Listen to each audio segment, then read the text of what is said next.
Olá, pessoal, tudo bem com vocês? Como estão? Espero que estejam bem. Essa aqui é a nossa terceira live sobre do Fio Guia. Nós vamos falar um pouco sobre a relação do médico com os seus trabalhos, né, Lu? E também sobre os vínculos de trabalho do médico. Eu sou o Gabriel, mais conhecido como Mascote, sou médico formado pela UFG. Eu sou a Luciana Rosa, médica também recém-formada pela UFG. Nesse episódio, a gente vai trazer sobre a PJ médica especificamente, né? O tema que a gente vai debruçar mais seria a PJ médica. E para começar, o mascote vai explicar aí um pouquinho o que que é a PJ, por que ter uma PJ, né? E quais os benefícios da PJ. É, todo mundo, quando acaba de formar, já pensa nisso, né? Cara, eu tenho que ter uma PJ, todo mundo tá falando da PJ, por que que eu tenho que ter uma PJ? Mas o que é a PJ? A PJ é igual o nenenzinho que acabou de nascer e tem a sua certidão de nascimento, né? Digamos que a PJ, que no caso é CNPJ, que seria o Cadastro Nacional de Pessoa Jurídica, é, ela é o documento, então é um número, né? Um número que registra a empresa perante a Receita Federal. Nesse sentido, aquele documento, aquele número, seria onde seriam emitidas os impostos, as atividades da empresa. Então, basicamente, é o número que registra a sua empresa perante a Receita Federal e faz com que ela seja um órgão legal no nosso país. Agora, pensamos, por quê? Por que ter uma PJ? Será que vale a pena eu ter uma PJ? Eu quero ter uma PJ? Então, entra em muitos conflitos sobre isso. O maior ponto sobre a PJ é que a gente pensa, se eu for uma PJ, eu serei funcionário da minha própria empresa, então eu poderei ter horários mais flexíveis, eu poderei entender melhor sobre o regime de tributação que a minha empresa vai fazer, e nesse sentido, podemos ter um comparativo melhor com os outros vínculos de trabalho. Mas que outros vínculos de trabalho? Às vezes a gente não sabe quais são os outros vínculos de trabalho que tem. Para isso, a Lu vai falar um pouquinho aqui para a gente sobre quais são os outros tipos de vínculos de trabalho que tem, pelo menos os mais importantes para a gente comparar com a PJ, para que mais na frente a gente explique melhor, né, Lu, sobre o que, que a PJ realmente faz e quais são os benefícios dela comparado aos outros vínculos. Isso. Aí tem vários vínculos, né, quando a gente vai falar do médico. A gente tem ali várias possibilidades quando a gente forma. Tem ali opção de ser CLT, que hoje ainda é escassa, mas existem em alguns lugares. Tem a opção de você prestar um concurso público, né, e ser um médico ali concursado. Tem a opção de você ser um profissional liberal, autônomo, né? Tem a possibilidade de você ser uma PJ, né? De trabalhar com a sua pessoa jurídica própria. E também tem a possibilidade ali de você participar de uma sociedade de cota de participação, que é uma SCP. Eu vou explicar as principais que tem a ver com o tema que a gente está falando aqui, né? Que é comparar a questão de ter uma CNPJ com alguns outros meios. A gente não vai entrar em detalhes em relação, por exemplo, ao CLT e ao concurso, que são coisas a par e uma forma de funcionamento a par, que também tem benefícios diferentes desses outros. Esses três têm benefícios ali muito próximos, né? Tanto você trabalhar como um profissional autônomo, tanto você ser ali da sociedade de cota de participação e de você ter uma CNPJ própria, né? Então eu vou trazer um pouquinho desses três. Quando a gente vai falar do médico ali como profissional liberal, que é aquilo que a gente sempre escuta na faculdade, né? Ah, você é médico, você é autônomo. Entre aspas, né? Porque hoje a gente não tem a gente não pratica tanto essa autonomia. Quando você vai comparar com as outras formas, ela é a mais desvantajosa. Você ser um profissional liberal autônomo. Eu vou explicar um pouquinho o quê. O que que significa ser, né, primeiro, um profissional liberal, né? É aquela questão de você trabalhar ali sem ter um vínculo empregatício e você tem que estar registrado ali em algum conselho. No nosso caso, seria o CRM. Além disso, né, de você estar ali vinculado a algum conselho, você pode ser de medicina, né, pode ser de psicologia, qualquer um deles, né, também você precisa estar ali cadastrado na sua prefeitura. Então, assim, não é só: "Ah, peguei o CRM, posso trabalhar como profissional liberal". Você precisa também ser cadastrar na prefeitura onde você vai atuar, tem que ter um registro ali de cadastro. Alguns lugares esse registro é pago, outros lugares não. Mas você precisa se cadastrar na prefeitura para eles te darem ali um alvará. Não necessariamente é um alvará de funcionamento de um local, mas um alvará que você pode trabalhar naquela prefeitura, entendeu? Que a prefeitura entende que você é um profissional autônomo daquele lugar. Normalmente, quando a gente traz a ideia do profissional autônomo, é aquele médico que vai prestar um serviço para um hospital, ou ele vai prestar um serviço para dentro de uma clínica. Você vai atender ali seus pacientes na clínica e vai entregar ali seu recibo para ele. Então, tem como você ser profissional autônomo dessa forma. O profissional autônomo, ele funciona igual a sua pessoa física ali. Então, no final, quando a gente fala de impostos em si, você entra na tabela do imposto de renda normal, que seria o quê? Se você recebe mais do que 28.000 ao ano, você já teria que pagar uma taxa de 27,5%, que é uma taxa tributária extremamente alta. Por isso que é um tipo de vínculo que os médicos hoje optam menos. Porque você tem uma carga tributária muito alta, 28.000 no ano é um valor, assim, muito pequeno para quando a gente considera 27,5. Então, grande parte do seu dinheiro fica ali tributado.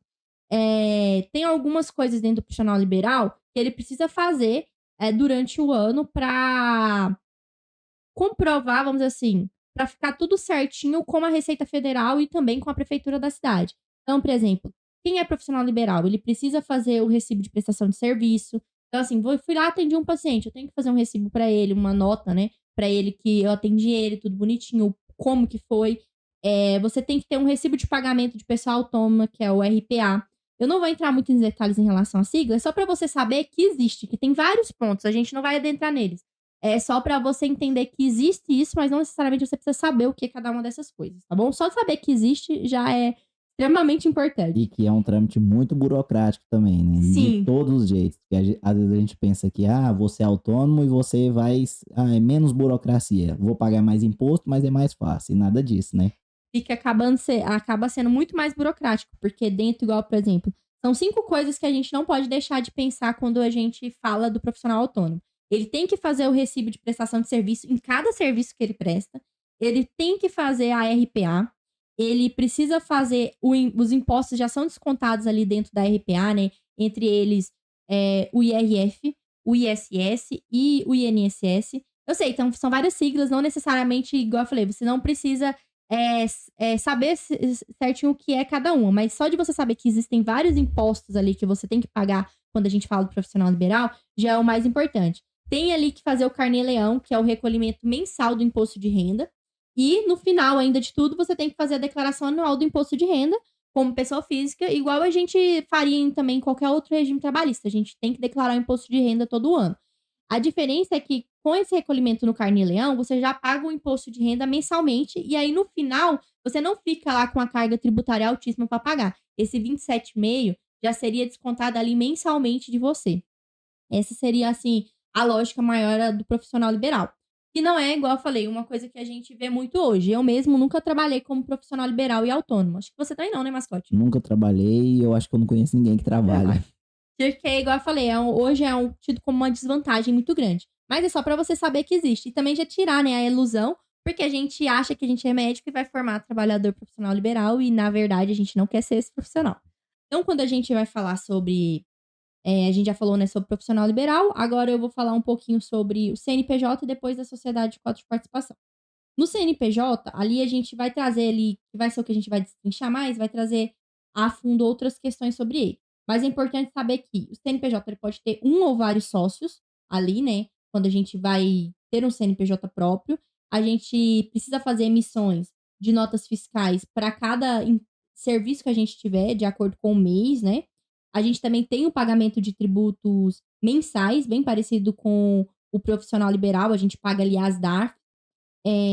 Além disso, a gente organiza, né, uma planilha financeira, afinal, é uma empresa, então a gente tem que entender certinho o que tá entrando e o que tá saindo. Só que no CNPJ, diferente de quando você é um profissional autônomo, você tem que ter obrigatoriamente uma contabilidade. Então você vai pagar alguém para fazer toda essa parte burocrática para você. O que pra gente, médicos, facilita muito a vida, porque vai ter já uma pessoa responsável que já vai entregar ali as coisas mastigadas para você e no fim você só vai pagar ali as coisas que precisam ser pagas. Na prática é mais ou menos assim que funciona. E a outra que existe, que é uma que tem entrado muito na moda, que é a Sociedade de Cota de Participação, que é a SCP. A SCP, ela é uma figura jurídica que que tem ali um sócio administrador, e esse sócio administrador, inclusive, pode ou não ser uma empresa.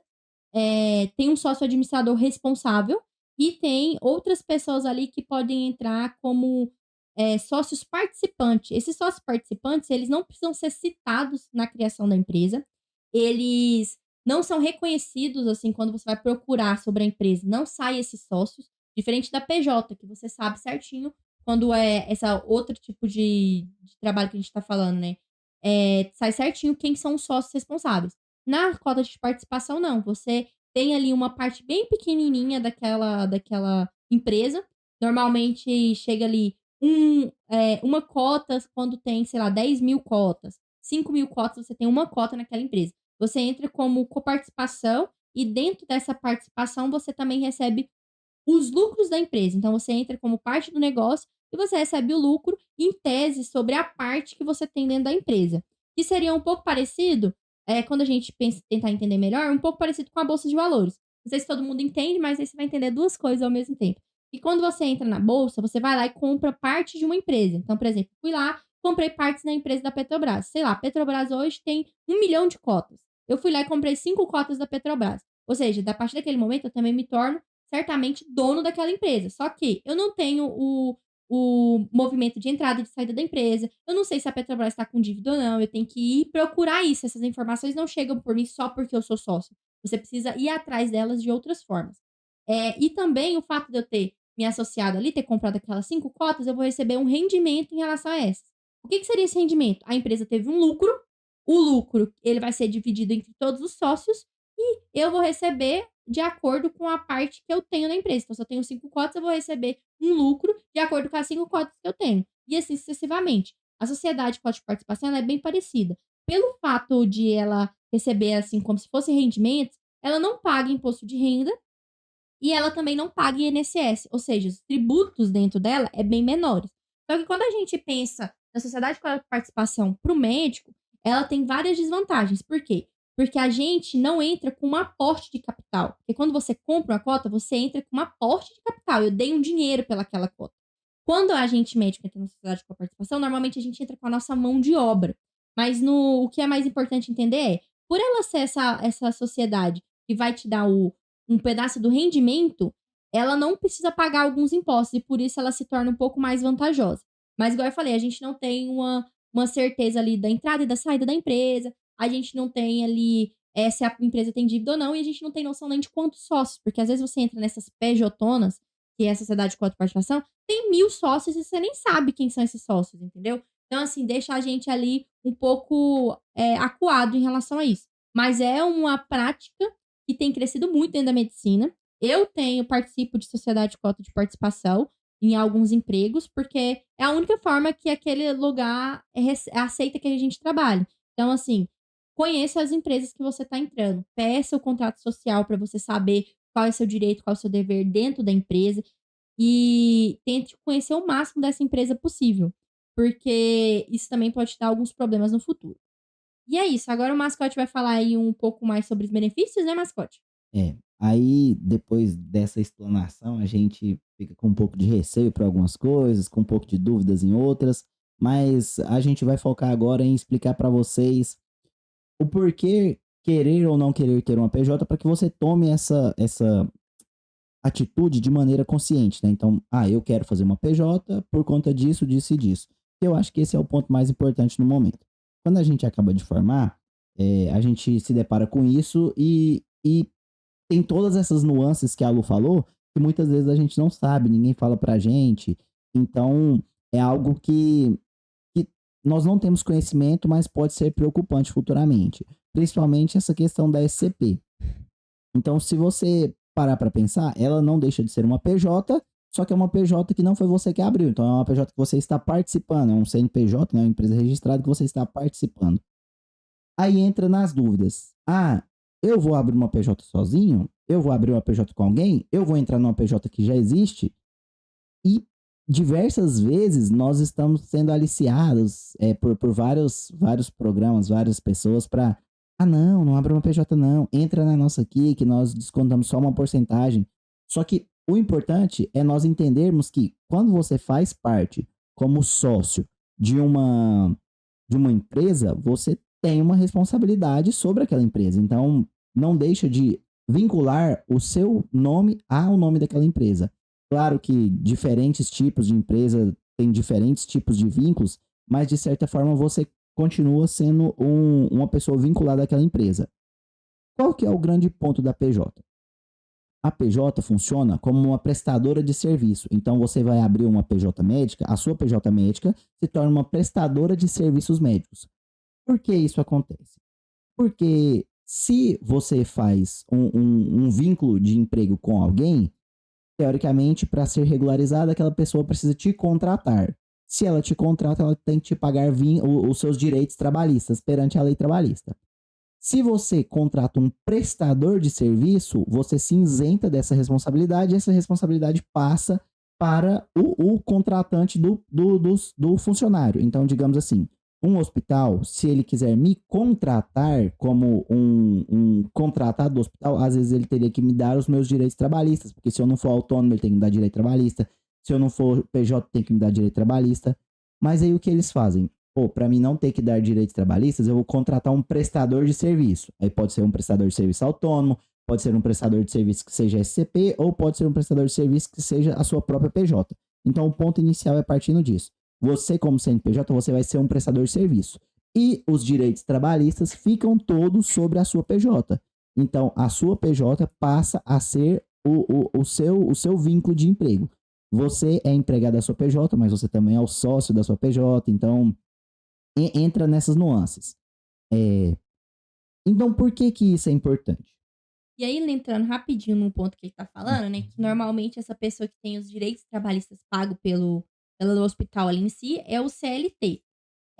Mas o CLT ele tem uma carga horária de trabalho a ser cumprida. O PJ não, às vezes você vai lá e dá um plantão no mês. O CLT não, ele tem uma carga horária semanal para se cumprir naquele lugar. Então, assim, uma das coisas do CNPJ é que ela te dá uma flexibilidade horária muito maior, porque você pode pegar plantões esporádicos. O CLT não pode. E plantões esporádicos é o que a gente mais faz dentro da medicina. Isso. Então, vocês entendem a complexidade e a necessidade de saber que, como PJ, você se torna um prestador de serviço. Então, é isso que a Lu explicou. Isso te abre margens boas, algumas margens não tão boas. Então, quando você se torna um prestador de serviço, você deixa de ter uma relação, um vínculo empregatício de eu sou empregado da empresa, a empresa não pode me mandar embora por justa causa. Se eles me mandar embora, ou se não for por justa causa, e eles me mandar embora, eles têm que me pagar meus direitos trabalhistas e tudo. Então, quando você se torna prestador de serviço, muda totalmente o seu vínculo de trabalho com aquele lugar, porque aí já não é mais você com o lugar, é um CNPJ com outro CNPJ, e a relação muda. E aí isso entra os possíveis benefícios. Um dos benefícios foi o que a Lu já falou. O outro benefício é que os regimes de tributação mudam de um jeito para o outro, que a gente já vai falar um pouquinho mais disso para frente. E dentro disso, a gente pensa da necessidade de avaliar. Será que eu vou abrir uma PJ, então, com uma pessoa que eu não conheço? Sendo que aquela PJ é algo que é uma responsabilidade social, aquela responsabilidade social dela sobre os funcionários ou sobre os sócios está comigo e com o meu sócio. Então, digamos que eu e a Lu temos uma PJ junto. Se eu não conheço a Lu, tem sentido eu ficar na mesma PJ que ela, eu trabalhar na mesma PJ que ela, sendo que eu nem sei se ela vai cumprir a parte dela da PJ. Então, vale a pena eu abrir a PJ sozinho? Vale a pena eu abrir com um amigo? Vale a pena eu abrir com um desconhecido? Esse é o maior ponto da sociedade de coparticipação que a Lu falou. Porque, muitas vezes, você vai estar num ambiente de trabalho em que você não conhece todos os integrantes. Então, você não sabe da índole das pessoas, você não sabe o rumo que está tomando aquela empresa. Isso, não... Muitas vezes você vai ter que ser refém de trabalhar nisso, igual eu falei, eu trabalho em alguns lugares por conta disso. Mas, se você sabe, você já fica esperto. Então, isso é um ponto bom. Outra coisa muito importante também é na hora de escolher se vale a pena ou não fazer a PJ, né, Lu? Aí a gente tem alguns pontos a serem pensados. Sim, quando a gente. Vou só voltando aqui um pouco. Sobre a gente fala de abrir a PJ sozinho ou com amigos, também a gente tem que levar alguns pontos do seguinte. A gente precisa pensar quais são os outros vínculos trabalhistas que você vai ter. Você vai receber ali só o PJ? Porque, por exemplo, se você for trabalhar no interior do nosso estado, basicamente quase todos os lugares aqui em Goiás, você consegue receber pela sua PJ própria. Então é uma vantagem. Por quê? Porque uma das vantagens da PJ é você pagar menos impostos, certo? Então, se você for trabalhar em lugares que o vínculo principal vai ser uma PJ, já custa você já pensar um pouco mais nisso, né? Porque aqui tem, eu particularmente em Goiás não conheço nenhum lugar que seja CLT mesmo. Ou são contratos, como a Prefeitura de Goiânia é só em regime de contrato.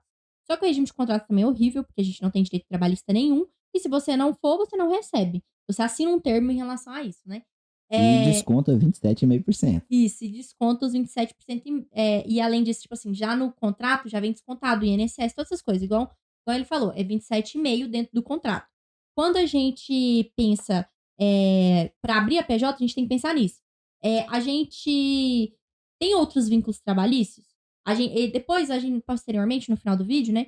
E vai ter outro vídeo a respeito sobre quando vale a pena abrir uma PJ ou não financeiramente. Qual é o valor que eu preciso receber para a PJ valer a pena ou não. Mas antes disso, a gente tem que pensar nessas outras perguntas. Você tem outros vínculos trabalhistas? Sobre abrir uma PJ sozinho ou com amigos. Você tem que pensar o seguinte, que vai ter o valor ali que a PJ vai faturar, né? Então, assim, às vezes, compensa abrir um PJ com um amigo, né? Com alguém que você confie, porque você vai dividir os gastos. Então, tudo que você tem que pagar na PJ, vai ser nós dois que vai pagar. Eu, particularmente, a minha PJ atual é com uma amiga. A gente divide todas as contas. Isso é interessante também. Por isso eu preferi abrir ela sozinha do que ter a responsabilidade de pagar todas as contas eu mesma. Uma outra coisa que a gente precisa pensar a PJ médica, ela pode ser um MEI? Pode ser um MEI, mascote? Pois é, aí entra em questões legais, né? Por ser uma empresa de capital intelectual, né? Prestador de serviço intelectual, aí ela não se enquadra no MEI. Mas existem diversos outros tipos de PJ, né? De CNPJs possíveis que o médico pode ter. Caso ele queira fazer sozinho, ele pode ser uma Eireli, né? Caso ele queira fazer com outras pessoas, ele pode ser uma sociedade limitada. Então, isso vai depender muito do que você quer. E aí entra aquela parte que a Lu falou que é necessária a assistência de um contador. Você vai precisar de um contador para poder fazer esses trâmites para você e ele vai te falar qual tipo de sociedade você vai se enquadrar. Ah, não, sou só eu. Então ele vai te dar as opções da sociedade unipessoal, da sociedade Eireli, qual que seria melhor para você, por que essa seria melhor para você e te explicar. Aí entra um dos pontos importantes. É importante você ir num contador que você conheça. Às vezes você não conhece mas um contador que te foi indicado por alguém que você confie. Porque a relação sua com o seu contador vai ditar muito sobre os benefícios da PJ. Porque na bucha, por que é bom abrir uma PJ? Basicamente, por ter flexibilidade de horários e por você pagar menos impostos. Então, se eu consigo pagar menos impostos com a PJ, ela vai ser válida para mim. Digamos aqui um exemplo, né? Quando você está no Simples Nacional, tem como você ser tributado com 6%, dependendo da faixa que você se encontra, né? Você está no Simples Nacional, é tributado com 6% e paga a DARF previdenciária e o IRRF. Então, que dá em torno ali, a minha hoje em dia dá em torno de 10%. Sendo que, se eu fosse contrato ou prestador de serviço autônomo, eu pagaria 27,5%. Então, essa para mim é a grande vantagem. Mas, pô, se eu não vou trabalhar em lugar que aceita receber por PJ, eu vou ter um PJ só para gastar? Não. Mas, aí, voltando naquele outro ponto que eu tava falando, que é importante, é do contador. Por quê? Porque aí o seu contador, a expertise dele vai fazer com que você pague mais ou menos impostos. Então, ele fala assim, ó, isso aqui é assim, assim, assado, então você se encontra no Simples Nacional e você vai pagar menos por conta disso. Porque às vezes você pode ir muito bem num contador que já te joga direto no lucro presumível, sendo que você pode simplesmente pegar o Simples Nacional, tá pagando 15 enquanto você podia estar pagando 6, entendeu? Então, muito importante, antes de escolher a PJ, é saber quem é seu contador. É seu contador ter uma referência, é alguém te falar que aquele contador é bom, né? E saber também que o contador, ele trabalha com a parte médica, porque dentro quando a gente vai falar de médico, né, precisando de um contador, tem especificidades, igual isso. A PJ médica, ela não é a mesma PJ de um profissional engenheiro civil.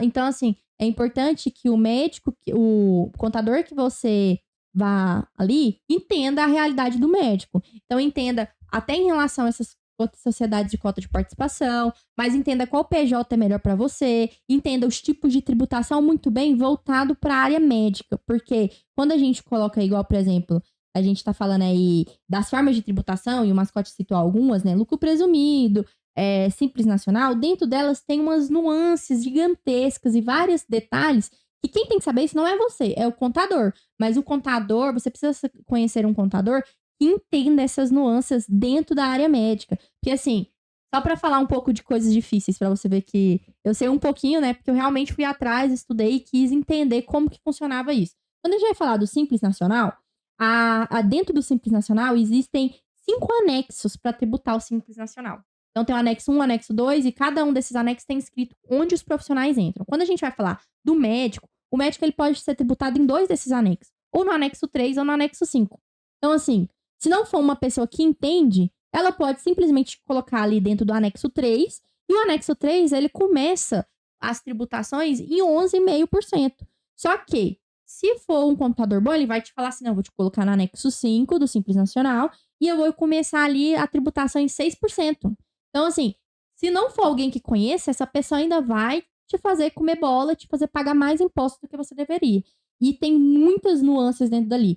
E quando a gente fala aí desse valor de pagar 6%, aí, por exemplo, dentro desses anexos existe o tal do fator R, que é um fator específico também ali de como funcionam essas alíquotas para médicos. Tem algumas coisas assim que, por exemplo, pra gente, né, médico, início de carreira, normalmente o que a gente mais usa, né, tipo assim, a nossa forma tributária é o Simples Nacional. Por quê? Porque o Simples Nacional, ele tem alíquotas menores. E elas são alíquotas que elas vão crescendo gradativamente de acordo com o aumento do faturamento da sua empresa. Então, por exemplo, é 6% ali no Simples Nacional o início. Só que, por exemplo, esse 6% é referente ao faturamento da empresa. Qual teria que ser o faturamento da empresa para ela entrar no 6%? Tem que ser ali entre 0 e 180 mil reais. E, igual eu te falei, ele é um crescente gradual. Então, por exemplo, até 180 mil reais que você ganhar ali no ano, você vai pagar 6%. Se você ganhar mais de 180 mil, aí ele vai aumentando o tributo. Como é que é calculado? Ele pega o que você ganhou nos últimos 12 meses, né? Tipo assim, o que eu ganhei nos últimos 12 meses? Ah, sei lá, nos últimos 12 meses deu que você ganhou 100 mil. Então, deu que você ganhou 100 mil, que esse é o que a gente chama de fator R. Deu que você ganhou 100 mil, então você vai ser tributado em 6%. Ah, não, nos últimos 12 meses, esse mês eu ganhei mais do que os outros e acabou dando que, contando os últimos 12 meses, esse mês deu 190 mil. Ah, deu 190 mil? Então ele vai ali entrar, vai fazer o cálculo, ou seja, deu mais do que o valor, né, que é 180, e aí a partir de agora o seu tributo começaria a ser 11%. Ah, tá, ainda tá um tributo pagável. Mas chega um momento em que, sei lá, você tem um faturamento aí gigantesco, vamos ser um pouco aí hipotético, sei lá, faturamento de 360 mil, que já entra em outro ponto do Simples Nacional, que seja ser um tributo assim de 13%, 13,5%, 16%, aí vai tendo várias tributações. Tem uma tabela só para isso, não sei toda ela de cor, só tô dando alguns exemplos. Aí o contador tem que ter expertise de olhar e falar assim, cara, esse tributo tá muito alto. O Simples Nacional já não serve mais para o meu cliente, eu preciso colocar ele nesse mês que vem no lucro presumido. Por quê? Porque o lucro presumido, ele tem ali uma alíquota de 11,33%. Então, assim, tem que ter um contador que tem essa expertise, que vai olhar e vai olhar realmente as suas contas mês a mês para ver qual é o local que você se encaixa para pagar menos impostos, né? Isso. E outra coisa é, se você tá ganhando 360 mil em um ano como recém-formado, depois você me conta qual tipo de trabalho você tá fazendo, que eu fiquei curioso. Porque ou você não dorme, ou o seu trabalho paga muito bem. Aí, de maneira geral, um compilado seria quais benefícios da PJ? Então, o primeiro benefício seria você consegue ser prestador de serviço, por conta disso você consegue um vínculo mais leve com a empresa. Então, você pode dar plantões ocasionalmente, você pode fazer uma carga horária mais flexível de acordo com a sua realidade, diferente do CLT, que tem horário fixo. Você consegue pagar menos impostos, menos tributos, é claro, com isso que a gente falou, com a expertise do seu contador te colocando no lugar que é melhor. No geral, até se o seu contador não for muito bom, você ainda vai pagar mais barato do que o PF paga, né? Do que o seu CPF paga, do que o contrato paga, do que o prestador de serviço autônomo paga. Então, no geral, a PJ em tributação, ela vai ser mais vantajosa. Só que os pontos que você tem que ficar alerta se o seu contador é um cara que vai te ajudar a ganhar mais, né? Então, a pagar o menos imposto possível, porque você pode pagar 11 ou você pode pagar 6, dependendo do lugar que você se enquadra, dependendo da expertise dele. E isso já seria uma coisa boa para você. Depende também se o lugar que você vai trabalhar aceita ou não aceita receber PJ, que isso é um ponto muito importante. Ah, vou fazer uma PJ para trabalhar na prefeitura. Pô, mas a prefeitura só aceita contrato. Então você gastou o dinheiro com a PJ sem necessidade. E aí entra os pontos negativos, né? Que entra na fase de análise. Você tem que pesar os benefícios. Ah, eu já tenho um contador bom, eu já sei que o lugar que eu vou trabalhar vai ser receber por PJ, mas entra no ponto que você vai gastar mensalmente com a PJ e você vai gastar um montante para abrir a PJ. Então, abrir a PJ tem seus custos perante o Estado, a Receita, então, junta comercial, diversos custos. O seu contador vai te falar mais ou menos um custo médio. Você vai chegar nele e perguntar, ah, qual que seria o custo médio da abertura da PJ? Ele vai falar para você, cerca de R$ 1.200. Então, R$ 1.200 você vai gastar só para abrir a PJ. Pô, quantos plantões eu vou pegar em um determinado lugar para que essa diferença entre receber por PF e receber por PJ pague essa diferença, entendeu? E isso é o que a Lu falou que a gente vai explicar no próximo vídeo. A gente montou uma tabelinha para você poder fazer essas simulações, jogar os valores e ver que com quantos plantões e a partir de quanto tempo a sua PJ já se pagaria.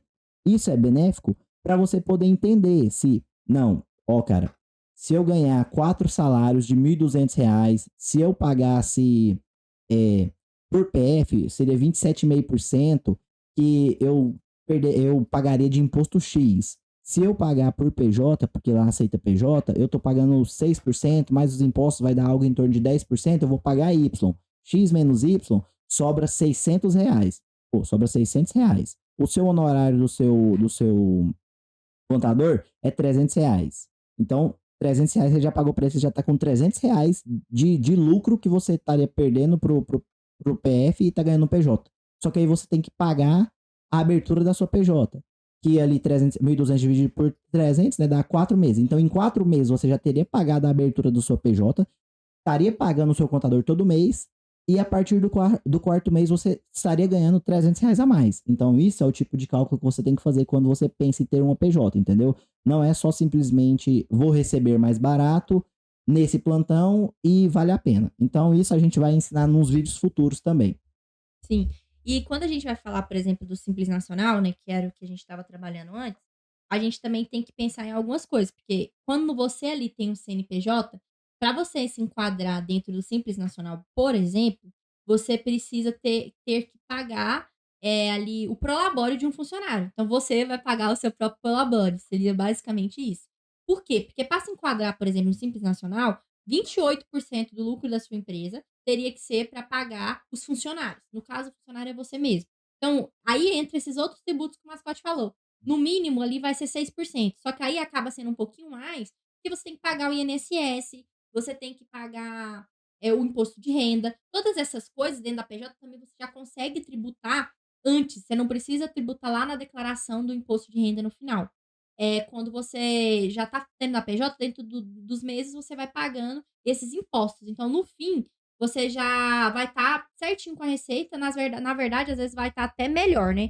Porque quando você faz as coisas tudo certinho dentro da PJ, tem chance de, no final, e se seu contador for bom, você receber você receber uma restituição do imposto de renda. Ano passado eu recebi, no caso esse ano, né? Eu fiz a declaração de renda do ano passado e por conta dos gastos de algumas coisas na PJ, eu ainda recebi uma restituição. Foi uma restituição mínima, mas eu recebi. Eu não precisei arcar com o dinheiro dentro da não precisei arcar com um valor para pagar a declaração do meu imposto e ainda assim o governo pagou algo para mim. Então é uma vantagem de você ter ali sua própria PJ, que você tá pagando seu INSS. Então, por exemplo, acaso acontecer, a gente espera que não aconteça, mas sei lá, vai que acontece de você ficar doente, de você tá pagando o INSS ali certinho, você pode encostar pelo INSS igual qualquer outra pessoa, igual a gente faz com os pacientes às vezes, né? A gente vai lá e assina o termo. Então, por exemplo, você consegue também ter os direitos e os benefícios do INSS quando você tá pagando ali tudo pelo seu prolabore. Então, você é como se você mesmo estivesse sendo seu chefe, mas você tá arcando com todos os tributos frente à Receita Federal e frente ao Estado. Então, você também tem todos esses direitos, entende? Que é uma coisa extremamente interessante pra gente, que dentro da medicina não tem ali, igual eu falei, direitos trabalhistas em si, então acaba que a gente tem que se organizar para ali.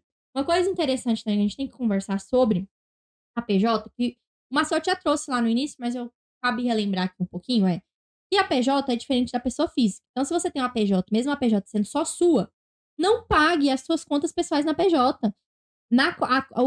A conta do banco da PJ, que você tem que fazer isso, né? Toda PJ tem que ter sua conta específica. Você tem que pagar as contas da PJ, tem que pagar a DARF, imposto de renda, tem que pagar o INSS o Prolabore, essas coisas referente à PJ, você paga na conta da PJ. E sua conta pessoal, você paga na sua conta pessoal. Não misture as coisas. Porque você misturar também pode te dar problemas aí posteriori. A gente chama isso de um princípio que a gente fala de um princípio da entidade. Que a gente não deve misturar gastos da empresa com gastos pessoais, entendeu? Dali, quando você termina de fazer a contabilidade da empresa do mês, você pega o que é seu ali, os seus gastos, o que é seu salário, né? E aí você organiza dentro da sua própria conta os gastos pessoais. O que mais? O prazo, né, para abrir a PJ. É, Quando a gente pensa também uma outra questão, né, que sempre pergunta pra gente é quanto custa, que o mascote já falou, qual é o prazo para se abrir a PJ. Então, quando a gente vai falar do prazo, ali depende muito do seu contador, se ele vai ser um contador eficiente ou não. Mas, em média, pode demorar ali de uma semana até um mês para se abrir a PJ. Depende também de você, de mandar os documentos corretos, de olhar o contrato social e concordar com ele, de ter um certificado digital. Então, tem várias pequenas gastos ali para se abrir uma PJ, né? E coisas que também não dependem só do contador, mas que depende de você. E a PJ ela tem que ter um registro ali no município. Então, eu acho que assim, o mínimo ali uma semana, até menos de uma semana, se você já tiver com as documentações todas prontas. E ali no máximo tardar um mês para você resolver todas as pendências que precisaria, né? e lembrar também que quando você for ao banco, você conversar com o seu gerente do banco, porque existem alguns benefícios para quem tem CNPJ, uma conta corporativa, né, uma conta de CNPJ, tem alguns benefícios também, às vezes até na aquisição de bens, de Comprar um carro, comprar um você tem carro, desconto. isso, a sua PJ. O CNPJ abre diversas margens, mas com ele também vem com grandes poderes, vem grandes responsabilidades. Com o CNPJ, você também tem grandes responsabilidades. Então, é importante você pensar isso, que agora você tem uma empresa, a sua empresa ela tem uma responsabilidade social, tem o que ela tem que fazer, então você vai ser contratado do mesmo jeito que você não pode ser contratado no seu PF e faltar um plantão. Se sua PJ for contratado para prestar um serviço e não for, a sua PJ responde juridicamente por isso. Então, sempre pensar nisso. O CNPJ não te isenta de responsabilidades. Não é porque não é o seu CPF que você está isento de responsabilidades. Na verdade, é até pior às vezes. Então, entender isso, essa relação do PJ, um bom contador, procure um bom contador para ele te ajudar. Saiba se você realmente precisa de uma PJ ou não. Isso a gente vai explicar no próximo vídeo. A gente vai deixar aqui no link da descrição aqui, o link do próximo vídeo, que é o vídeo em que a gente vai ensinar com a tabela, vai deixar a tabela para vocês pegarem a tabela lá também. Como que você usa a tabela para poder saber se vale a pena ou não vale a pena você abrir uma PJ com aquele salário. Então, vai ter os dados lá que você vai precisar. Durante o vídeo a gente vai explicar certinho. E acredito que isso vai ser muito benéfico. Porque quando eu fui abrir minha PJ, eu sempre pensava, a partir de quantos reais tem que ser meu salário para valer a pena eu abrir uma PJ? E eu acho que a gente conseguiu dar uma facilitada nisso. Espero que vocês gostem do conteúdo. Espero que a tabela seja útil para vocês, tá? E é só entrar no link aí e pegar lá.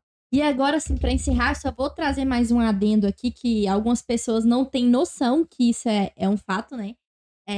Que do mesmo jeito que você, como pessoa física, precisa ter um registro no CRM para atuar como médico, você tem que ir lá e ter um registro no CRM com o número para você, sua empresa, poder atuar dentro dos hospitais. Como você é um prestador de serviço, ela também precisa estar registrada no CRM local. E você paga anuidade. É igual como se você tivesse dois CRMs. Um CRM seu, né, de pessoa física, que é o que você usa, que você coloca o número lá no carimbo, e o outro da sua PJ. E tem todos os encargos que a PJ cobra ali dentro do CRM. Então, você, por exemplo, quando eu abri o meu, foi um pouco mais de R$ 1.000 a taxa de inscrição da PJ, igual quando você faz uma inscrição do seu CRM. Além disso, você tem a taxa de anuidade para você fazer, os documentos que o CRM pede, porque você precisa estar também com a sua PJ reconhecida pelo CRM, porque isso pode te dar problemas posteriores se você não tiver um reconhecimento da sua prestadora de serviço, qualquer coisa que preste serviços na área da saúde, tem que estar registrado no CNPJ. Não é só tipo, eu vou prestar serviços num hospital ali como médico e eu vou receber como PJ. Você tem que estar registrado. Se você for um grande hospital, você tem que estar registrado. Se você for uma faculdade de medicina, você tem que estar registrado. E é claro, o valor da anuidade, ela varia também de acordo com esse CNPJ que está sendo registrado lá. Então, uma coisa também que é interessante é que se a sua empresa tiver no máximo 2 sócios, você só paga 80% da anuidade. Então, assim, você tem o direito de pagar só 80% da anuidade, que muitas pessoas também não sabem disso. E a anuidade ali é seus R$ 1.000 e poucos reais. Você pagar só 20% dela, vai pagar R$ 200 pela anuidade. E você vai estar certinho ali, não só que a gente tem que pensar que a gente está certinho com a Receita Federal, a gente também tem que estar certinho ali com o CRM para que não tenha problemas futuros. E eu acho assim, tudo que a gente trouxe aqui no vídeo é muito importante, porque um dos grandes problemas do médico, o médico é um tipo de pessoa que cai muito na malha fina da Receita Federal. Por quê? Porque a gente quer pagar o mínimo de impostos possíveis, e isso sim, a gente sempre tem que buscar pagar o mínimo de impostos possíveis. Eu também fiz isso. E sempre vou buscar fazer isso. Mas, assim, a gente não pode ficar sonegando as coisas. Então, a gente tem que fazer as coisas dentro do que a lei cabe. Então, a gente tá trazendo aqui para vocês várias opções, né? Como funcionam essas questões, tentando responder várias dúvidas que a gente tinha. A gente falou algumas coisas um pouco complexas, então, o que você não entendeu, bota aqui pra gente, deixa um comentário que você não entendeu, o que você tem mais curiosidade de saber, o que você quer que a gente faça um vídeo específico sobre isso. Pra gente também tentar trazer melhor pra vocês, né, o que a gente teve de experiência. Então, por exemplo, eu já tenho a minha PJ vai fazer 1 ano, a minha abertura da PJ, né, se eu puder dar um pouquinho dos meus exemplos pessoais, eu paguei 1.162 para abrir minha PJ, eu tenho uma PJ em dupla, então a gente, no fato, eu não arquei com 1.162, eu arquei com 500 e pouco para abrir minha PJ, que foi uma coisa interessante. O meu contador, também sei o valor do contador, o valor até da onde você abre a conta no banco. É importante você fazer todos esses cálculos, porque tudo isso entra dentro da conta da sua PJ e você precisa desses cálculos para depois, no final, a gente falar sobre uma coisa que vai estar no vídeo que vem, que a gente vai falar sobre o quanto realmente você ganha, quanto vale a sua hora trabalhada, a diferenciação do que eles te propõem. O plantão aqui é R$ 1.200. Só que o que você de fato recebe por aquele plantão, que é uma reflexão que a gente vai trazer no próximo vídeo. Então é isso, acho que a gente queria trazer hoje sobre a PJ era essas informações. Se você tiver mais alguma dúvida, manda aqui embaixo pra gente. E até a próxima. Tchau, tchau, gente. Até a Tchau. próxima.